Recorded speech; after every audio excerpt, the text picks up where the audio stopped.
What is going on YouTube? Thank you, all of you flat Earth believers for going apeshit on us on our last TikTok reel. Yeah, we appreciate it. Honestly, disclaimer, any publicity is good publicity. Disclaimer, the NASA comment was a joke. I didn't think we had to explain think that our joke one. about NASA's low budget. Somewhere along the way, we got lost in translation. That's part of it. You know, context helps, but people don't want context. They want those hot 60-second TikTok clips. Right. If you listen to the whole podcast, you might or even if you went back like three clips in our TikTok, you might get a taste of the real opinion there. But some people didn't do that. NASA comments aside, most people were upset that quote unquote wasn't flat Earth theory, which means they don't know that there are multiple flat Earth theories. Because that was one we were talking about. Yeah, it was a mess. Yeah. It was a mess. I'm Austin Harvey. He's Nick Sarnelli. I'm Nick Sar Butthole. How about that one? He's Nick Sar Butthole. I'm Austin Hard R. And these are my favorite comments that we got on our TikTok about the flat Earth theory. Woo woo. Odinson, a reference to Thor, the son of Odin, Odin's son, but spelled with Y's. Thanks for watching the vid and commenting. Thank you for your comment, Odinson. Tell the other folk at Asgard. Tell me you never put a single effort into researching without telling me. Well, I thought we did that. Ben Rainwater says, I love these videos. Thanks, Ben. They do all the work for free thinkers. A distorted world concept comes from the Jesuits. NASA equals lies. Yes. Mm-hmm. We've got Doc Molotov telling us that NASA's budget breaks down to $61.9 million per day. Did you have a fun time Googling that one? Jaegerboy says, we haven't been back to the moon since like 1972. And I think when you ask NASA why, they say, we destroyed the technology. No way y'all still believe them. Whoa. That one makes you think. Seahorses Forever 7 says, tell me you work for the man without telling me you work for the man. My favorite part is Link to Alaska replies to Seahorses Forever 7 and says, haha, no shit, I don't think they could be more obvious. It seems we've been caught with our pants down here, folks. We are employees of the man. We are government employees. But you know what? The man has decent benefits. So anyway, bridges, huh? Yeah, today we're talking about bridges. I don't know what else you want me to say about it. With the conspiracy podcast, and you know what? You. We're doing an episode on bridges. We're talking about bridges, and at the end of the episode, we're going to decide one of two things. We're going to decide not one of, we're going to decide on two things. One, do these bridges hold any weight, right? Are they like literally? Are they structurally sound? What's the amount of, well, spoiler alert, they're haunted bridges, not just regular bridges. I'm going to call it now. We're going to decide on both of these things. Question number one, are these bridges actually haunted? Question number two, which one should I throw myself off of? Here's the thing. I don't think there exists a bridge that someone hasn't committed suicide off of. It's a bridge activity. It's like, I can name a couple. Here's like things. There's 5 things you can do at a bridge. You can walk across it. You can stand on it. You can pee on it. You can poop on it. And you can kill yourself off of it. Those are the 5 things you can do on a bridge. Thanks for coming to my TED Talk. And with that, thanks for listening to this episode. Make sure that you know what, don't leave comments anymore, because clearly you guys are incapable. I TikTok is not the brightest bunch, and we're not the brightest bunch. I'm not a smart guy. That's true. Yeah, we're not out here. What? Sorry. And when you said that, I was unfazed. I wasn't like, wow, what a dick. I was like, yep, absolutely. I meant the collective we. We are not smart. No, yeah. But especially you. But especially me. Yeah. Dumbass. Stupid motherfucker. Anyway, what was the haunted bridges? Well, here's the thing. A bridge is defined. Webster's Dictionary defines a bridge. Actually, this is from Oxford Languages. A structure carrying a road, path, railroad, or Canal. That's me, Leonard Canal, at your service. Mr. Leonard Canal, it's Leonard Canal. Thank you very much. Bravo.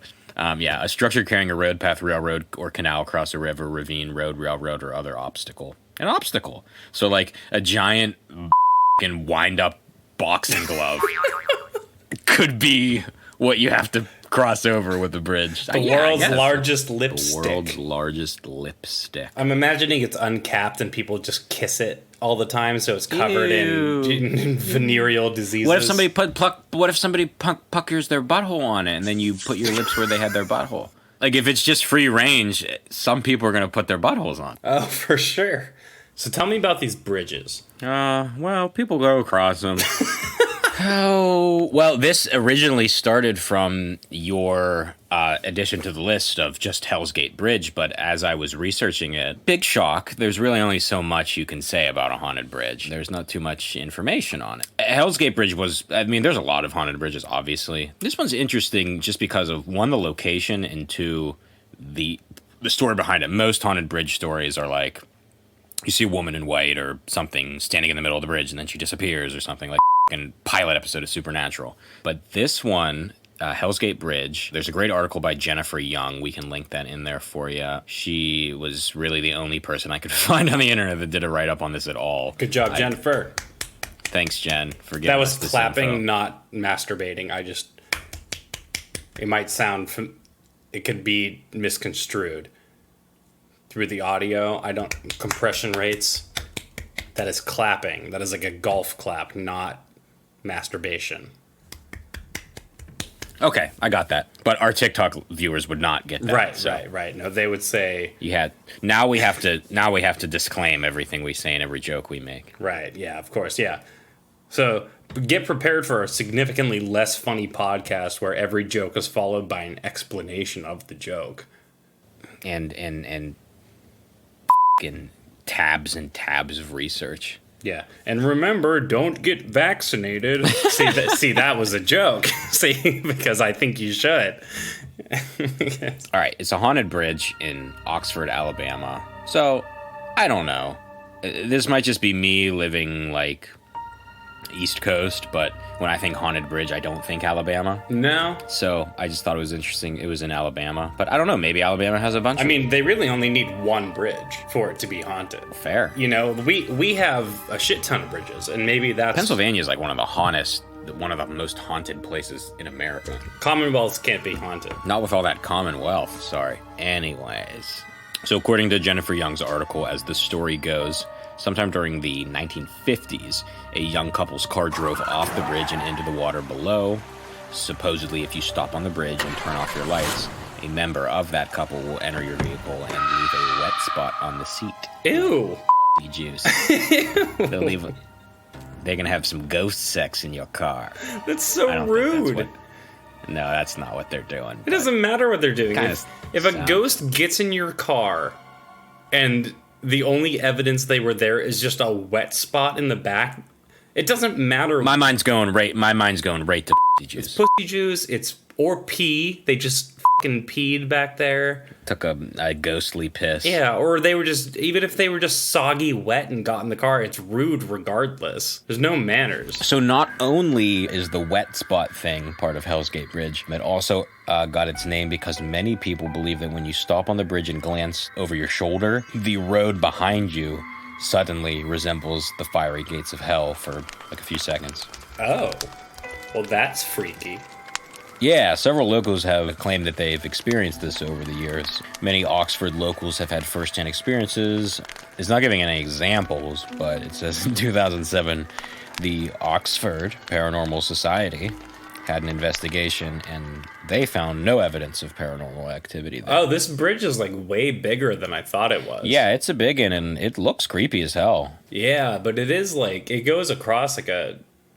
I guess in my head, when I think haunted bridge, I think like tiny little rickety wooden bridge in the middle of the woods that you like only drive over. Have to cross over a ravine. Yeah, it's not like this is like a This is like a big fucking bridge. Yeah, I mean, it was built in the 1930s, and then it's not usable. It's in 1992 it was deemed unsafe, so it hasn't been like a usable, like actual crossable bridge in, I mean, well over a decade. Around 2005, 2006, it was closed to traffic, like completely. And you can even see on some of the pictures, if you're looking, to keep people safe, cement blocks were added to block off the bridge so people wouldn't like attempt to drive across it. But I guess it's still kind of like not a tourist attraction, but like people visit Hell's Gate Bridge. They have a no trespassing sign up. It's really not recommended that you go on it by foot because it's conditioned. Like you could fall through. Like it's not a good place to be. Away from the hauntedness, you could die from something extremely practical. Which it kind of just adds to the haunting. The locals seem to like I don't know, if I lived in an area where there was like a bridge with that much history to it and it was that freaky and you couldn't cross it, I wouldn't actively be like, ooh, this is a haunted bridge, but I'd be like, yeah, we should stay the away from that. Yeah. And not only because of the practical reasons, there'd be a twinge of that supernatural thing freaking me out a little bit. Just because. I think I found the article you said Jennifer Young wrote the article you found? Well, there's two. Okay. So one of the two was written by Jennifer Young, though, right? Well, there's two, both written by Jennifer Young. Ah, wow. Damn, Jennifer. Well, I found one from onlyinyourstate.com. What interests me about this is the SEO title versus the actual title, because the SEO title is Hell's Gate Bridge, the most haunted bridge in Alabama. But the actual title is The Story Behind This Haunted Bridge in Alabama is Truly Creepy, which is like a way more, sure. Yeah, but like something about the most haunted bridge in Alabama is really funny to me. It's like, well, how many haunted bridges are in Alabama? If it's just the one, then of course it is. Right, the most haunted bridge in Kansas. It's like, why was there even a bridge in Kansas? It's so flat. It's like that place that high school kids dare each other to go near, and like whether you really see hell behind you or a wet spot in your car, it's creepy enough looking at it in the daytime. So with the knowledge of this urban legend, like I was saying, I think anyone would get a little freaked out there at night, and it would be like a dare type, you know what I mean? Do you know when that legend originated? Do you know like when this couple allegedly drove off? I would assume, well, it sounds like it's one of those urban legend type things, so like generations would tell it. Mm-hmm. So there's no like definitive date. There's no definitive. Yeah, it was just like. It just feels very similar to the opening scene of Beetlejuice. So I was just Beetlejuice. There, I did it. That's right. I don't give a shit. This is risky. Most of the first-hand accounts I could find with Hell's Gate Bridge dealt more with strange happenings there. It's really hard to find information on this. It's really hard to find people actually talking about it. I sifted through Reddit as I do, and I found some thread that was talking about supernatural or like creepy encounters. And one finally, searching keywords about Hell's Gate Bridge specifically. One guy said him and his dad rode up there and they got a flat tire, which freaked them out. They just changed it and got out. Because I mean, if you're up there and you know about the legend, as soon as you get up there, your car goes dum dum dum. I'd be a little freaked out. Did they do that dumb horror movie thing where they change it on the bridge? They're like, oh darn, dude. They must have. Yeah, he said they changed it and got out of there. I would just drive with the flat for a bit until I was off the bridge. I don't know. A girl said her and her friends went up there as a dare, and they didn't even go on the bridge itself, but it was nighttime, and she said they heard the loudest, most incomprehensible screech, which, to me, is clearly just the fucking Joyzy Devil. Boom, boom, boom. He goes on vacation to Alabama every year to get away from the crazy, crazy lifestyle of Joyzy. He needs to reconnect with his nature origins, He just has to let himself be free for a bit to be a Joyzy boy in Alabama. What is Alabama known for? Being a sweet home? Are you Googling it? I am. Alabama is known for peanuts, southern hospitality, the beautiful Gulf Coast beaches, and college football. Peanuts are big in Alabama. Everybody in Alabama loves peanuts. Peanuts. They love peanuts in Alabama. Peanuts. That's all I got. Last story about Hell's Gate Bridge. A group of guys said they drove up there and there was a wet spot in their car, but it was raining heavily. But still pretty weird that it was right in the seat and that was the only spot and their windows were up. So, I don't know. Creepy. How many guys in the car? How many seats in the car? Did one of them? Yeah, I don't scoot know. Over? It was really fucking hard to find this information. So that's fair. So I'm gonna say probably not a haunted. Probably not a haunted. Just based on the evidence we have, probably not a haunted bridge. Would I jump off of it? 3 out of 10. Okay.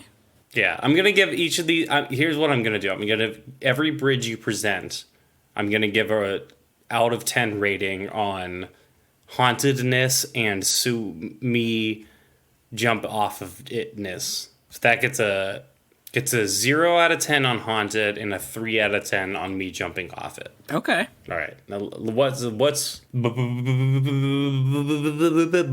number 2? Welcome down to bridge number 2, the Sant Bridge. It's in New Hope, Pennsylvania. It's like east Pennsylvania, like not where the gross part. Soulbury Township. Over near Philly. Ew, gross. Cheesesteaks. It's like right on the border of Jersey too, which is Did somebody say the Van Bat Bridge?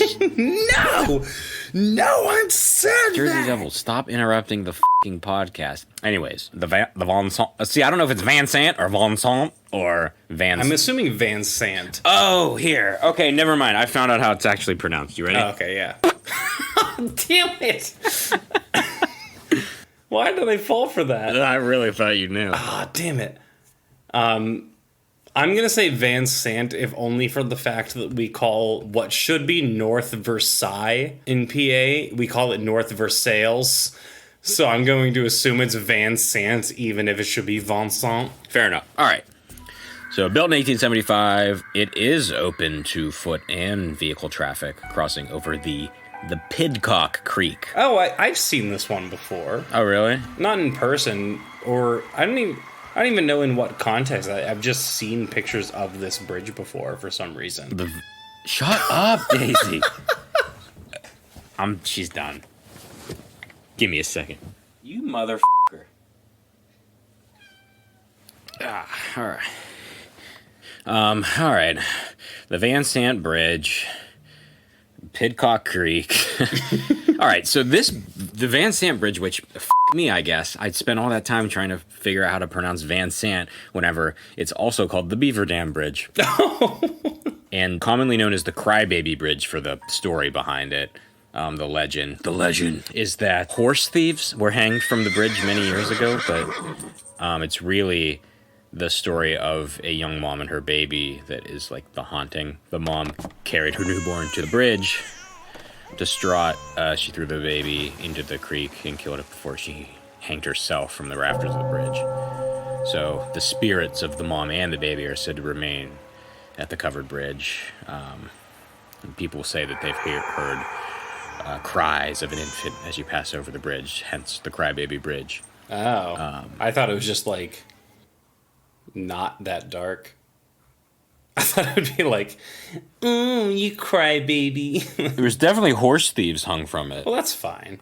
That's what they get. If a woman did the old toss the baby and then off yourself. The classic bit. There's actually a play in NFL for that. For those not acquainted, it's a niche sport. It's called the National Football League. I don't know if you've ever heard of it. Every year, like a couple teams from each state. You'd think it'd be one from each state, but some states actually have 2 teams, maybe more. But they all compete in this nationwide tournament where a bunch of sexual predators basically put on intense armor padding and they go out on a field and they smack each other's asses and then beat each other into the ground to get a leather dildo from one end of the field to the other one, and whoever can do that the most times, they win. And then if you do that more times than any other team in the nation, you actually win this thing called the Super Bowl.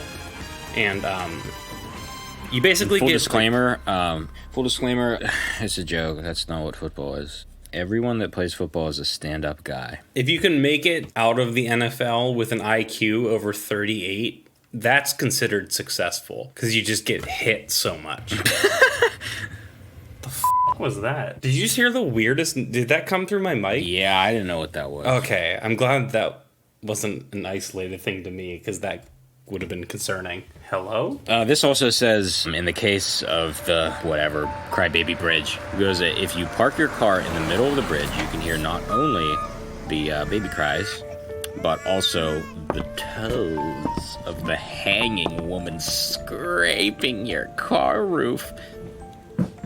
Oh, I didn't know toes had that specific of a sound. A ghost toe. So what you're saying is that this is in Pennsylvania, right? Any PA foot fetishists who can't find anyone willing to participate in their kink, head on over to Crybaby Bridge. Does it smell like feet, do you think, if you roll your window down? Oh, I'm sorry. Ooh. I'm sorry. Roll your window down is an outdated term. Gen Z is not going to get that. Yeah, you can't do that. If you push the button to lower your window... We used to have these rollers. You'd crank them like you were a fucking crankshaft. You had to move your arm to get the window down. Or up. But think like that. And then if you roll it down, does the bridge smell like feet? This is a hypothetical. This is a rhetorical question. Yeah, we don't need to answer that because that's not our job. But okay. So what do we got? We've got horse thieves. Yeah. So I guess that just adds like people were hung by this bridge, but a woman fucking chucked her baby off and then killed herself. And the cries, the amount of people talking about hearing the cries of the baby. One person says that that's actually the amount of red foxes that are in the area, and like what does the fox say? Literally sounds like a crying baby. Yeah, foxes do have a freaky fucking yell. It sounds like it sounds like crying. Yeah, they're weird. Yeah, so that's actually a very logical explanation for that. If that many people have heard the crying and shit. But what about the toes? How many people have heard the toes? I don't know, but I guess enough for it to be part of the legend. I'm gonna give this one because I'm looking at the bridge, and it is an enclosed bridge. It's literally called the Van Sant Covered Bridge. So I'm going to give it a 6 out of 10 on hauntedness because, So it beats out Hell's Gate Bridge. It does beat out, it beats out Hell's Gate Bridge, if only for the fact that there are at least 2 legends here. Because we've got, you hung a bunch of horse thieves. And then you've got, like, woman throws her baby over the edge, which woman throws her baby over the edge, that's a pretty good excuse for a haunted bridge, as it is. But for jump-off ability, I'm going to give it a 0, because it is quite literally enclosed. And you could climb up on top of it, but it's also not that high over the river below it. And so at most, you're looking at a broken leg. I hear that. Definitely more haunted, definitely less jump offable. So this is my last one. I had 3 bridges thought like an appropriate number. That's fair, yeah. Guess what bridge I'm gonna talk about? Ooh, is it the Golden Gate Bridge in San Fran? Yes. Oh shit! Whoa, wait, I actually got it for once. And you think about the Golden Gate Bridge, you think of, geez, people drive on that every day. It's a very common, well-known bridge. It's a historical landmark. Well, what the f***'s haunted about the Golden Gate Bridge? Isn't it one of, like, the biggest suicide bridges in the world? It's just like, if you're in California, or even not, you're just like, that's the one. If you're gonna kill yourself off a bridge, that's the one, They even basically have signs on it now that are like, hey, don't kill yourself. I know that's why you're here, and in this specific spot where you would be able to see this sign is because you're about to jump off.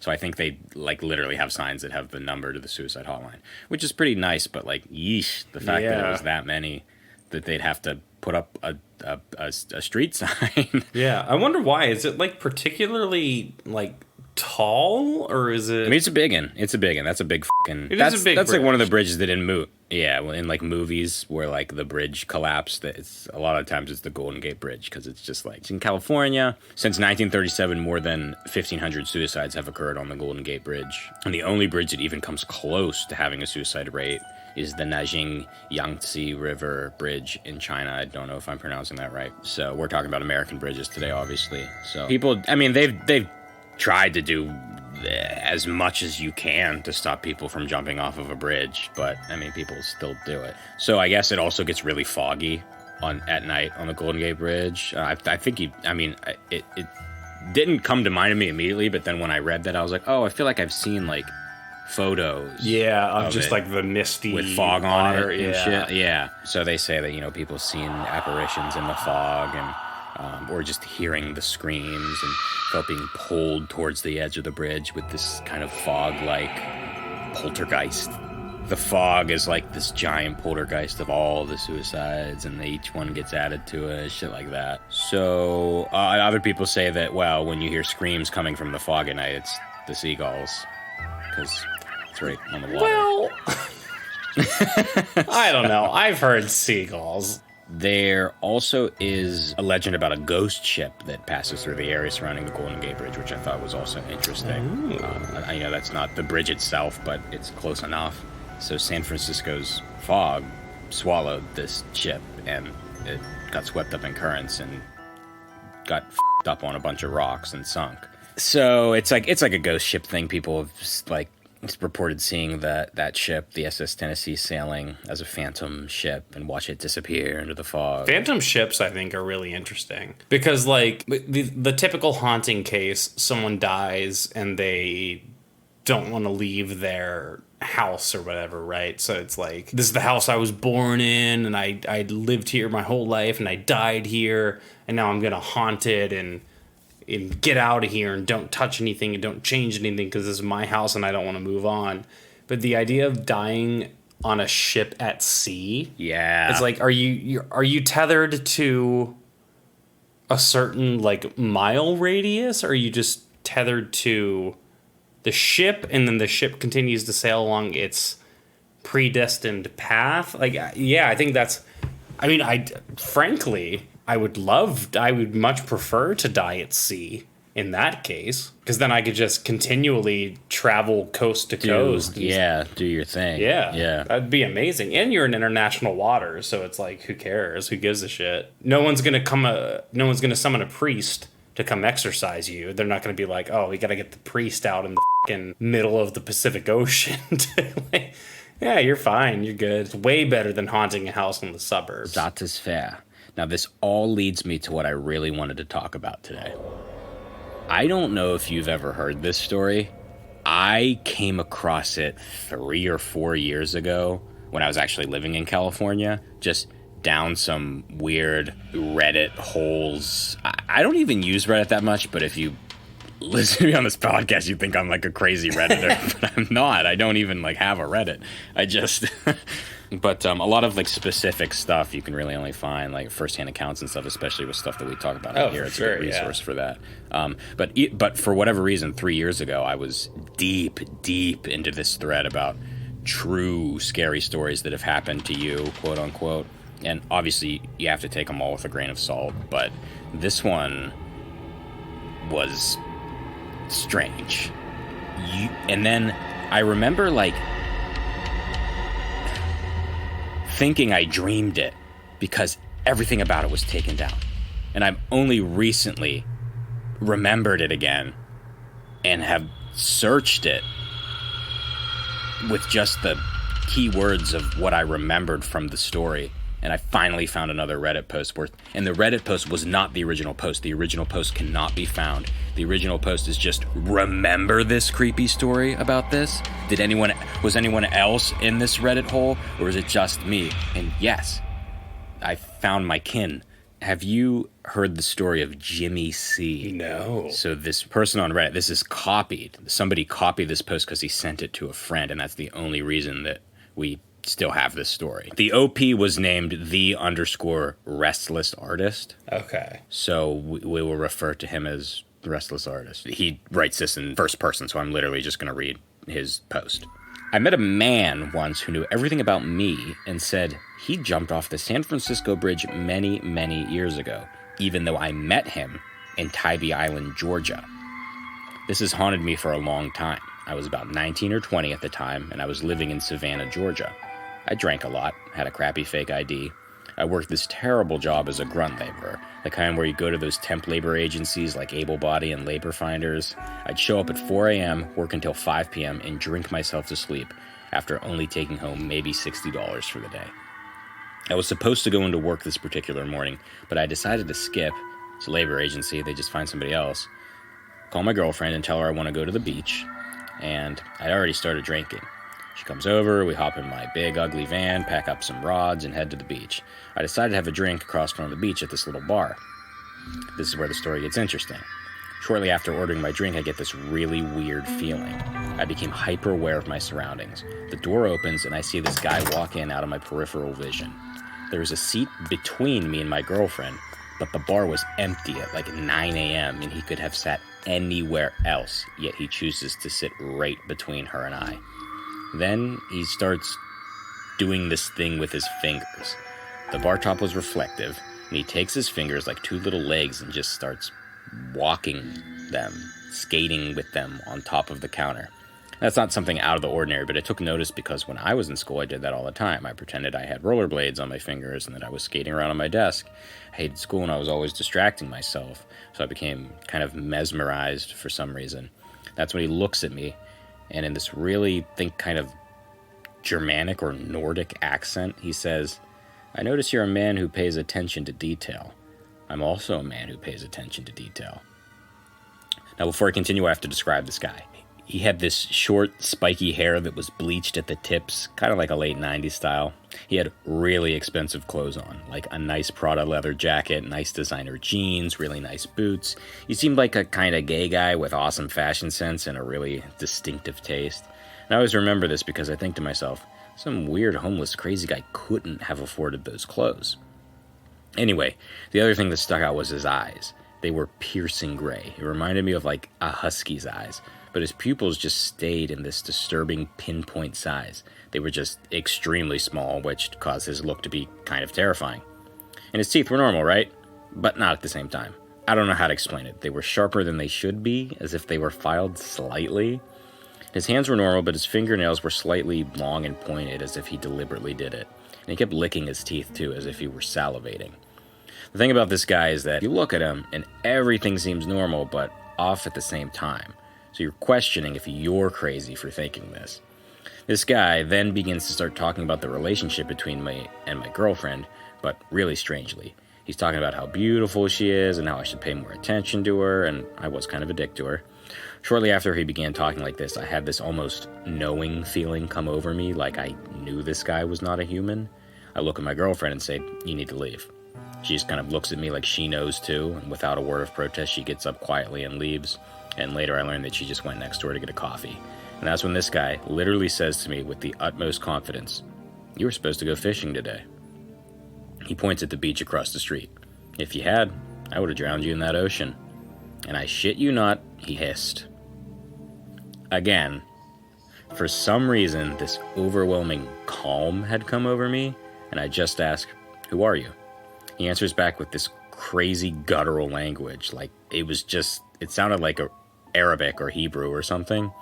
And I just, for some reason, without skipping a beat, and I have no idea why I was so calm to this day, ask, "Can you say it in a way that I can understand?" He says, "You can call me Jimmy C. I jumped off the San Francisco Bridge years ago, and we've been watching you." From there on out, he never referred to himself as me or I, but only we. The conversation became something very strange after this. He kept saying things like, "We see you taking a bath. We wish we too could feel the warmth of the water and the comfort of the steam," and other stuff. He kept buying me drinks too, specifically whiskey sours. It was like he had an endless supply of money. He smoked Marlboro Ultra Light cigarettes. After I don't know how long, because I lost sense of time, kind of, I told him I was going to leave. I walk next door, get my girlfriend, and she's stone silent. We start driving home, don't say a word, then I just ask, "Do you know what that was?" And she just says, "That was a demon." This girl had parents that were scientists. She was really analytical, completely non-religious, and that was the first thing she said out of her mouth. Now, I didn't say this part before because to me, this is the most important aspect of the story, so I'll say it now. The last thing this Jimmy C guy said to me before I left is this: "Look at my car." I look outside, see one of those newer Volkswagen Beetles, and it was white. He says, "What does the license plate say?" I look at the plate, and it literally says "Fierce." He looks me dead in the eyes and says, "The next time you see me, I'll be driving a black Mercedes and the license plate will say Utopia." Stupid, right? That night, I was still calm. I don't know why. I felt like that guy on Office Space after his hypnotherapist died right in front of him and he was weirdly zen. But my girlfriend started having terrible nightmares of this guy's head just staring at her in her dreams. And weeks went by, and that's when the encounter started affecting me. I found myself becoming paranoid about a black Mercedes. Every black car I saw, I checked if it was a Mercedes, and if it was, I immediately looked at the license plate. I started doing it when I watched TV or movies as well. Now I'm going to fast forward a bit. About 10 years go by, I'm 29, and in silence, when I'm alone, when I'm drinking, I often think about this encounter. I still look back at the Mercedes. I still look at black Mercedes every time they pass, and not so much anxious about it anymore, just curious. And I remember that my girlfriend at the time kept a journal, but I'm pretty sure I was insane, maybe I was drunk, maybe I'm not remembering any of this correctly. After years of trying to find news articles of a Jimmy C that committed suicide on the San Francisco Bridge, looking at black cars and so on, I feel like I'd grown out of it, yet I still had to know. So last year I tracked down my ex-girlfriend. We ended on bad terms. I found out she's a school teacher in Wisconsin. She has married a woman and is actually trying to have a child. I figure she's not going to talk to me, but I send her a Facebook message anyways and ask her if she can find the journal from that day because I have to know if her events lined up with mine. And sure enough, she had it, and it contained even more detail than what I remembered because she had literally written it at the coffee shop right next door when it happened. And I have what she sent him of her journal entry. So this is her firsthand experience of what that story was that day. Notes on what happened at Tybee Island, Georgia on the first Tuesday in December 2005. Drove there during the day and the sunshine was getting me down. Kept thinking about how earlier I had gone to the Restless artist's house after waking up there. And he woke up early, took a shower, came back and woke me up. Acted very sweet. Then I went home, took a shower, came back to go with him to Tybee, and he'd gotten drunk already and was teasing me, being sort of an ass. I even threatened to go home once, but I stayed, feeling that I really should go to Tybee with him. The Restless artist pointed out a man sitting one stool down from me, drumming his fingers strangely on the stainless steel bar, more like dancing with his nails, stretching his long fingers. He first talked about how I had noticed him dancing with his nails, the words he used, and then looked at his nails surprised and said that they looked like shit. I laughed, getting a weird feeling about the guy. He then spoke about how it's important to notice details and he likes when people pay attention, that he pays attention to everything, and he knows that I do too. His eyes are blue-gray. He has blonde hair and a narrow-pointed nose above pale lips that cover crooked teeth, not very white, almost like fangs. His teeth are all I can look at until I look him in the eye, something I normally don't do until I know a person at least a little, and he seems to evade me. He asked if I love my boyfriend. Without hesitation, I nod and say yes, and then he asked my boyfriend, "Do you love her?" And he looks uncomfortable, laughs a little bit, and says, "Yeah, I guess so." And then the guy says that I'm beautiful, and that if my boyfriend won't love me unconditionally as I do him, someone else will. He touches my hair and says that I am a creature of God. He then tells us that he walked 3 miles up and down the beach and it sucked.